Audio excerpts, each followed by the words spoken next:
Goeiedag en welkom. Ek het 'n paar jaar terug 'n preek gehoor wat my diep geraak het. En die preek het gegaan oor hoe party mense anders deur lewensstorms gaan as ander. En die vraag, wat is die verskil? Hoekom is daar sekere mense wat so gelykmatigheid, sin van vrede het, al skud en bewe die wêreld om hulle? En die prediker gebruik toe twee prentjies. Die eerste een, die boasted mens. Sommige van ons, en dit sluit seker ons almal ten tye ten minste in, rig boastitte op.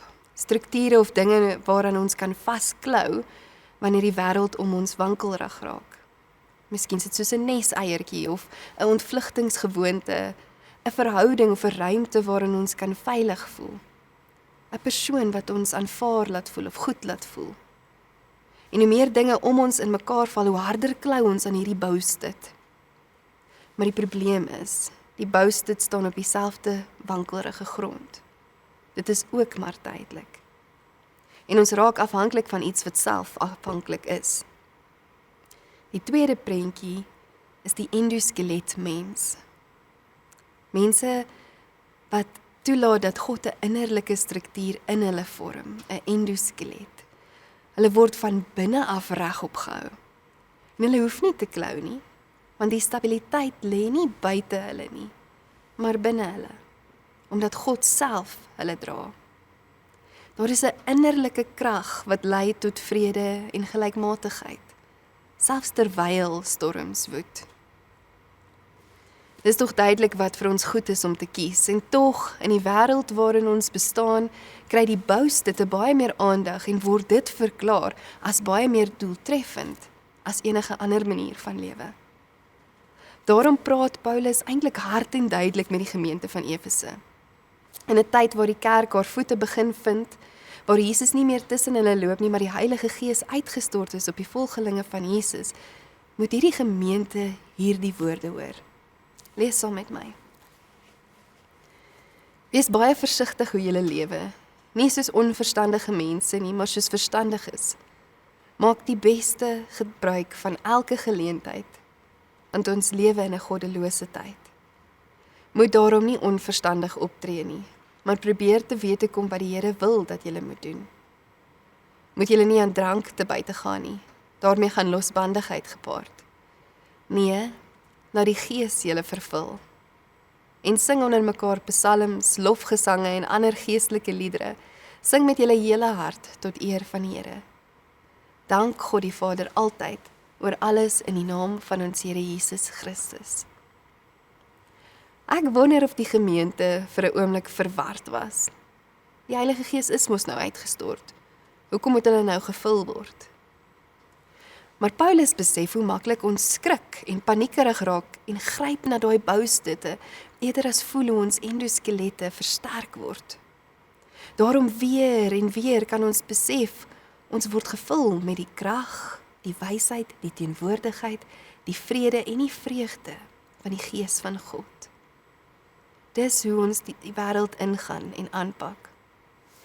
En hierdie vreugde en uitkyk op die lewe is nie afhanklik van hoe goed dit met ons in ons omstandighede gaan nie. Ons onthou dat toe die Heilige Gees in Handelinge 1 uitgestort is, daar 'n merkbare verskil te sien was. Ewe skielik was daar energie in die vertrek. Dit wat onmoontlik was, word moontlik. Daar's opgewondenheid, beweging, daar's vreugde.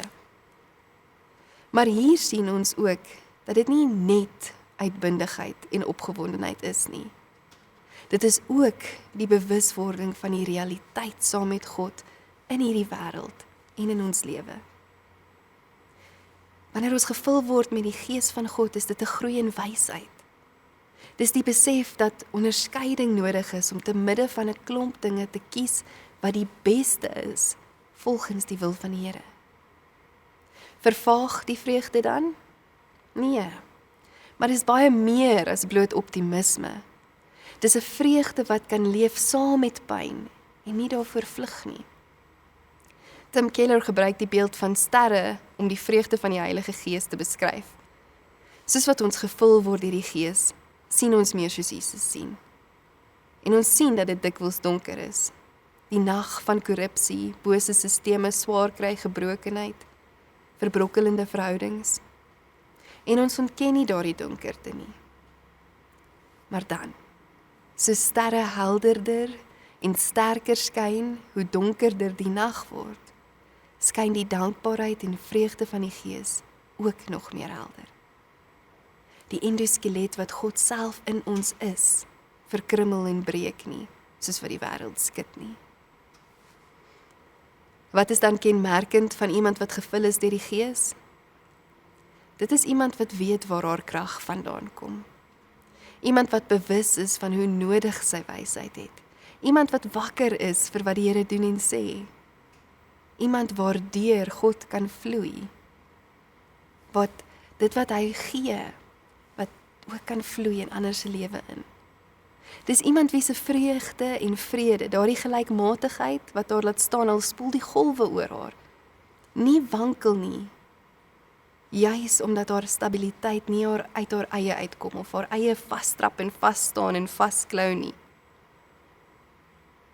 Dalk voel jy vandag moeg of moedeloos of oorweldig.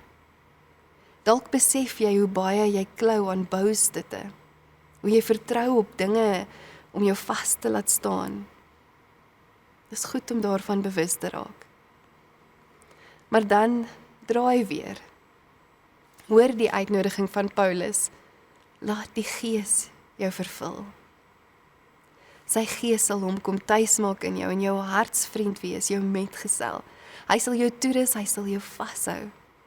Hy sal in jou skep wat jy nodig het om te doen wat hy vra. Kom ons bid saam. Here, U ken ons. U weet waar ons klou aan dinge wat nie kan dra nie. U sien die boustutte waarop ons probeer rus en hoe wankelrig dit eintlik is. Ons bely dit eerlik vandag. En ons sê vir U, Here, ons het U nodig. Vul ons weer met U Gees. Maak ons innerlik sterk, sodat ons nie hoef vas te klou aan wat buite ons lê nie. Leer ons om wys te leef, nie net besig met dinge nie, maar wakker vir U teenwoordigheid. Laat U vrede in ons wortels skiet, laat U vreugde in ons groei, laat U liefde deur ons vloei. Amen.